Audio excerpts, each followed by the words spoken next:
മനുഷ്യ പിശാചുക്കൾ ഇസ്ലാമിനെതിരെ, ഖുർആനിനെതിരെ അന്ധവിശ്വാസത്തോടെ ഈ സമൂഹത്തിലേക്ക് നടക്കുമ്പോ ആ മനുഷ്യ പിശാചുകൾക്കെതിരെ പോരാട്ടം നടത്തണം. അല്ലാഹു സുബ്ഹാനഹു വ തആല തൗഫീഖ് നൽകി അനുഗ്രഹിക്കുമാറാകട്ടെ. ആരാണത്? മനുഷ്യ പിശാചുക്കൾ ധാരാളമുണ്ട്. മുസ്ലിമീങ്ങളിലുമുണ്ട് മനുഷ്യ പിശാചുക്കൾ.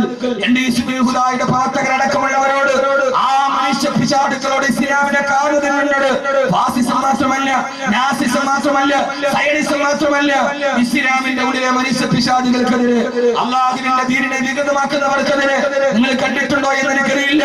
അള്ളാഹുവിന്റെ വഹ്ദാനിയത്തിനെ പറഞ്ഞുകൊണ്ട് ലോകത്ത് ജീവിച്ചിരുന്ന ഔലിയാക്കളുടെ ആണ്ട് നേർച്ചയുടെ പേര് പറഞ്ഞ് കലാപ്രസംഗവും ഗാനമേളയും നടത്തുന്ന മനുഷ്യ പിശാചുക്കൾ.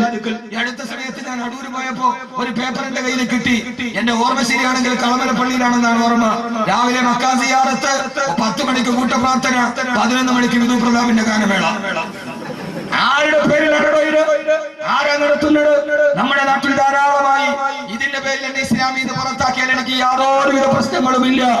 ആരെങ്കിലും ഇമാമികളെ അനുസരിക്കാത്ത, ഖാലിമാരെ അനുസരിക്കാത്ത, അഹ്ലുസ് സുന്നത്ത് വൽ ജമാഅത്തിന്റെ പണ്ഡിതന്മാരെ അനുസരിക്കാത്ത ഏതെങ്കിലും കമ്മിറ്റി അംഗങ്ങളോ മക്കബറ കൊണ്ട് ജീവിക്കുന്ന ഭിക്ഷാന്തേഹികളോ ഏതെങ്കിലും ചെയ്തു കുട്ടിയാൽ അതിന് പണ്ഡിത സമൂഹമോ പണ്ഡിത സഭയോ ഉത്തരവാദികളല്ല.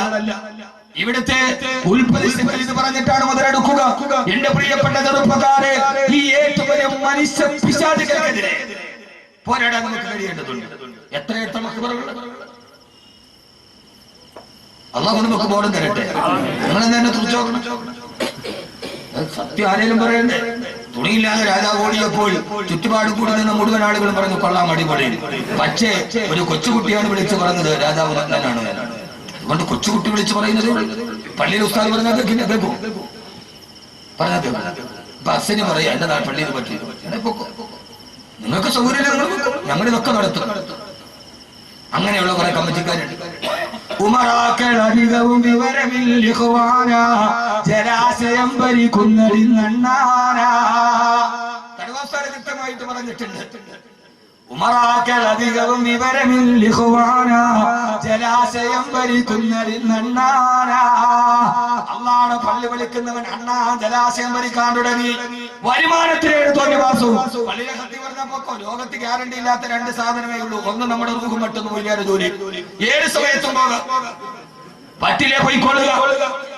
ഖുർആൻ പറഞ്ഞതുപോലെ ഖാലൽ മലഉല്ലദീന ഇസ്തക്ബറൂ മിൻ ഖൗമിഹി ലനുഖരിജന്നക യാ ശുഐബ് വല്ലദീന ആമനൂ മഅക മിൻ ഖറിയത്തിനാ ഔ ലതൗദുന ഫീ മില്ലത്തിനാ.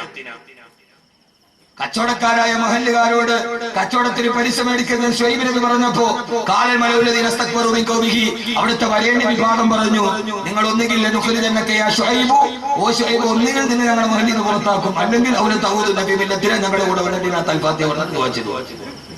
ഇല്ല, ഖുർആൻ കാലികമാണല്ലോ. ഏതിന്റെയും അർത്ഥം അങ്ങനെ തന്നെയാണല്ലോ. എന്റെ പൊന്നു സഹോദരങ്ങളെ, അള്ളാഹുവിന്റെ റസൂൽ അബൂജഹലാണെങ്കിൽ അബൂജഹൽ തത്തതോടുകൂടി അള്ളാഹു പോരാടാൻ തൗഫീഖ് നൽകട്ടെ. പെട്ടെന്ന് അവസാനിപ്പിക്കുകയാണ്. സമയായോ? പൊന്നുമോനെ, അങ്ങനെ പോരാടിയാൽ കിട്ടുന്ന നിങ്ങൾ ചോദിക്കും ഉസ്താദേ അതിന്റെ കൂടെ കൂടുതലല്ലേ നല്ലത്? പെണ്ണെ, അത് കാണാനും ഗാനമേള കാണാനും ഓട്ടവാ. ആരാ വട്ടം നടത്തുക? ആ വട്ടം നടത്തുന്ന ചെറുപ്പക്കാരാ, നിനക്ക് കിട്ടുന്ന പ്രതിഫലമേടാ. ആ പ്രതിഫലം മനുഷ്യ പിശാചുകളോട് പോരാടിയാൽ സുബ്ഹിൽ സലാം പോലെ കുറെ ചെറുപ്പക്കാരിന് ഉയർന്നു വരണം. അള്ളാഹു നിലനിർത്തി തരട്ടെ. അള്ളാഹു നിലനിർത്തി തരട്ടെ. എന്റെ പ്രിയപ്പെട്ട സഹോദരങ്ങളെ, യഥാർത്ഥത്തിൽ അങ്ങനെ പോരാടിയാൽ കിട്ടുന്ന പ്രതിഫലം ഞാൻ പറഞ്ഞു തരട്ടെ. നന്നായിട്ട് മരിക്കാൻ പറ്റും. നന്നായിട്ട് മരിക്കാൻ പറ്റും.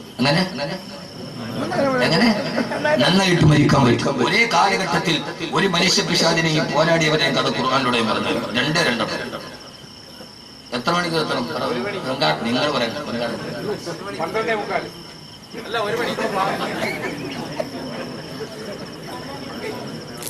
അഭിപ്രായ വ്യത്യാസം കാരണം തീരുമാനം പൊളിച്ചു പുറകെ ഞാൻ തന്നെ. ആ സമയത്താണ് നിങ്ങൾ ഇവിടേക്ക് ഗൗരവത്തോടെ ഇനി കേൾക്കുക.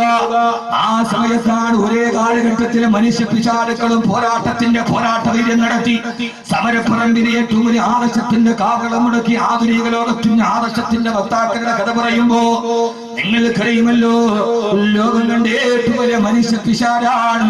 ലോകത്തിലെ ഏറ്റവും വലിയ മനുഷ്യ പിശാചാണ്. ആ പിശാചിനെ കാണാൻ ഞാൻ പോയി. ഈജിപ്തിലുണ്ട്. അയാളെ ഞാൻ കാണാൻ പോയി. ഈജിപ്തിലെ നാഷണൽ മ്യൂസിയം മുഴുവനും കാണാൻ $2 മതി. ഈ പിശാചിനെ കാണാൻ $20 അതുകൊണ്ട്. ഈജിപ്തിലെ നാഷണൽ മ്യൂസിയം മുഴുവൻ ചുറ്റി കാണാൻ $2 മതി. ഈ പിശാചിനെ കാണാൻ $20 വേണമെന്ന് പറഞ്ഞ എന്റെ കാവൽക്കാരൻ. ഞാൻ പോയി കണ്ടു. പോയപ്പോ ഞാൻ വിചാരിച്ചത് ഇവൻ ഏതാണ്ട് ഇവന്റെ വർത്താനമൊക്കെ കേൾക്കുമ്പോൾ 60 അടി ഉണ്ടെന്നാണ് വിചാരിച്ചത്. പോയി നോക്കുമ്പോ കണ്ണാടിച്ചിട്ട് ഒരു 5 അടി 10 അടി ഉള്ളു. പച്ച ഉണക്കക്കമ്പിൽ ടാറ് തേച്ചത് മാതിരി കിടക്കുന്നുണ്ട് ആ മനുഷ്യൻ ഈജിപ്തിലെ നാഷണൽ മ്യൂസിയത്തിൽ. എവിടെ? ഈജിപ്തിലെ നാഷണൽ മ്യൂസിയത്തിൽ ആരാട് അവനാണ് പറഞ്ഞത് അനല്ലടി മുൽക്കു മിസ്റ വഹാദിൽ അൻഹാറു തജ്രി മിൻ തഹ്തി. ഈ നൈൽ പോലും ഒഴുകുന്നത് എന്നോട് ചോദിച്ചിട്ടാണടാ. എന്നോട് ചോദ്യം ചെയ്യാൻ നീ ആരടാ? ആരാ ചോദിച്ചത്? പണ്ഡിതന്മാര് പറയുമ്പോ, ഒരു കൂട്ടം ചെറുപ്പക്കാര് പറയുമ്പോ, ഞങ്ങളാണ് ഇവിടുത്തെ ഭരണാധികാരികൾ, ഞങ്ങളാണ് പണക്കാർ. ഞാൻ പറഞ്ഞിട്ടാണ് ഈ നാടനങ്ങനെന്ന് പറഞ്ഞ ഫറോവയാണ്.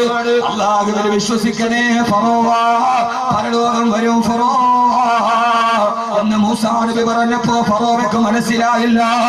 അവസാന ചങ്ങടിൽ കിടന്നിട്ട് ഉപ്പുവെള്ളം തന്റെ അണ്ണാക്കിലേക്ക് കയറിയപ്പോ ഫറോവയ്ക്ക് മനസ്സിലായി, ധാരണകളെ തെറ്റിപ്പോയി.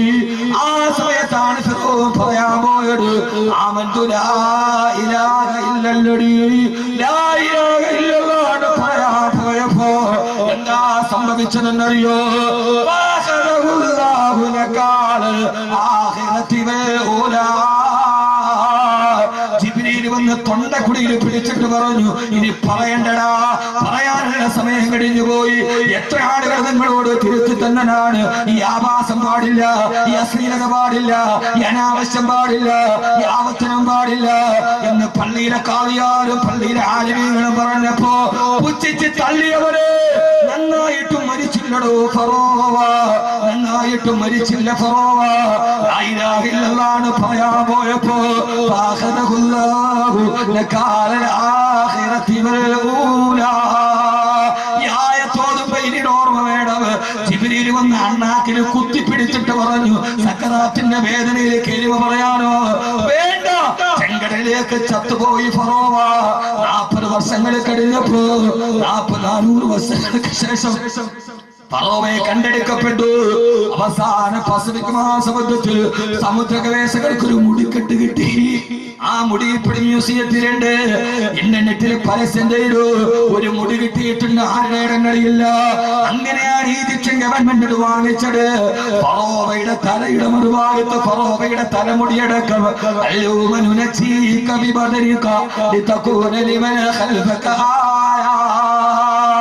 ലോകത്തിന്റെ ധിക്കാരികൾക്ക് പാഠമായി ഫറോവയെ കണ്ണാടി കൂട്ടി കിടക്കുന്നുണ്ട് വിശുദ്ധ ഖുർആൻ.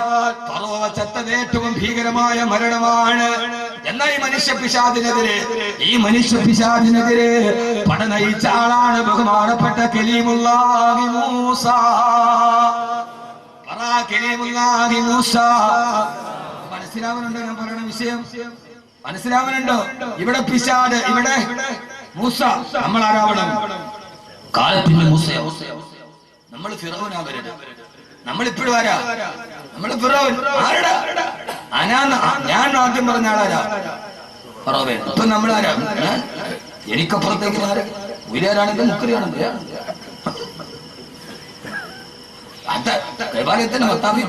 ഉംറയുടെ വസ്ത്രം ഇട്ടായിരുന്നു, ഇഹ്റാമിന്റെ വസ്ത്രം. 2 ആജിയാക്കന്മാർ തമ്മിൽ വഴക്കുണ്ടായി.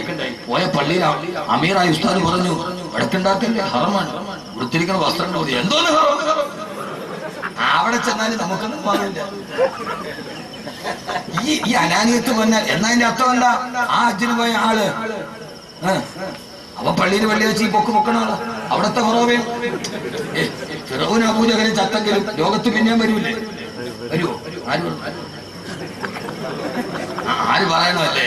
ഖുർആൻ പറഞ്ഞു, വകദാലിക ജഅൽനാ ലികുല്ലി ഖറിയത്തിൻ അകാബിറ മുജ്രിമീഹാ ലിയംകുറൂ ഫീഹാ. ഖുർആൻ ഫീ കുല്ലി ഖറിയത്തിൻ അകാബിറ, ഓരോ ഗ്രാമത്തിലും ഒരു കിബറുള്ളവനുണ്ടാവും. അവനാണ് അബൂജഹൽ അല്ലെങ്കിൽ ഫിറൗൻ. ഹജ്ജിന് പോയാലും മാറില്ല. ചില ആളുകൾ ഹജ്ജിന് പോയാൽ ഒന്നുകിൽ അയാൾ നന്നാവും, ഇല്ലെങ്കിൽ രണ്ടാമത് കഅബ ഒന്നുകൂടെ കഴിവേണ്ടി വരും. രണ്ടാലൊന്നും നടക്കും. അവിടെ പോയാലും മാറില്ല. ഞാൻ അനുഭവസ്ഥന 204 പേരെ കൊണ്ട് ഹജ്ജിന് പോയ അമീറാണ് ഞാൻ. അന്ന് ഞാൻ തീരുമാനിച്ചു ഇൻഷാ അല്ലാഹ് ഇന്ന് അമീറായിട്ട് പോകും. ഞാൻ എന്റെ അനുഭവത്തിൽ നിന്നാ പറയുന്നത്. നിങ്ങൾ ചോദിച്ചു നോക്കാം, ഹജ്ജിന് പോയ ഒരു അമീറായിട്ട് പോയവരോട് ചോദിച്ചു. പക്ഷെ എന്താ ഹറം ഒരു വിഷയമല്ല. എന്നാ മറുഭാഗത്ത് ഫിർഔൻ പറഞ്ഞു, മരിക്കാൻ നേരത്ത് ലാ ഇലാഹ ഇല്ലല്ലാഹ് പറയാൻ ശ്രമിച്ച ആളാണ് ഫിർഔൻ. വെച്ചോ ലാ ഇലാഹ ഇല്ലല്ലദീ ആമനതു ബിഹി ബനൂ ഇസ്രായീൽ വരെ എത്തിയുള്ളൂ. നിങ്ങൾ വിചാരിച്ചെന്നാ മരിക്കുന്ന സമയത്ത് സക്കറാത്തിന് തൊട്ട് മുമ്പ് ലാ ഇലാഹ ഇല്ലല്ലാഹ് പറഞ്ഞിട്ട് തൗബ ചെയ്യാൻ നടക്കൂലൂട്ടി. ഖുർആൻ ആളുകൾ വേണമെന്ന പെണ്ണുങ്ങളോട് ഹജ്ജിന് പോവില്ല, 50 വയസ്സ് കഴിഞ്ഞേ പോകുള്ളൂ. എന്തേ കാര്യം? തിരിച്ചു വന്നാൽ പിന്നെ ഹജ്ജ് ഉമ്മാന്ന് വിളിക്കും. വയസ്സ് കൂടുതലായിട്ട് 60 കഴിഞ്ഞിട്ട് പോകാന്ന് വിചാരിച്ചിരിക്കുക. നന്നാവൂല പെണ്ണെ, നന്നാവൂല. ജീവിതത്തിൽ ലാ ഇലാഹ ഇല്ലല്ലാഹ് പറയാത്തവൻ മരിക്കുന്ന സമയത്ത് പറയാന്ന് വിചാരിച്ച നടക്കൂല. ഖുർആൻ വിഷയം വളരെ വിശാലാണ്. ഖുർആനിലേക്ക് ഇറങ്ങിയ ഒരു രസമാണ് പറയുന്നത്. എന്റെ ഏറ്റവും വലിയ ഇഷ്ടപ്പെട്ട വിഷയം ഖുർആനാണ്. ഞാനൊരു ഖുർആന്റെ പ്രചാരകനാണ്. എനിക്ക് എന്റെ ജീവിതത്തിൽ ഒറ്റ ലക്ഷ്യമേയുള്ളൂ, ഈ ഖുർആൻ ലോകത്തിന്റെ മുമ്പിൽ എത്തിക്കണം. അതിന്റെ ഇടയിൽ ഇടത്തോ വലത്തോ കേൾക്കുന്ന അവസരങ്ങൾക്ക് ഞാൻ ചെവി കൊടുക്കാറില്ല.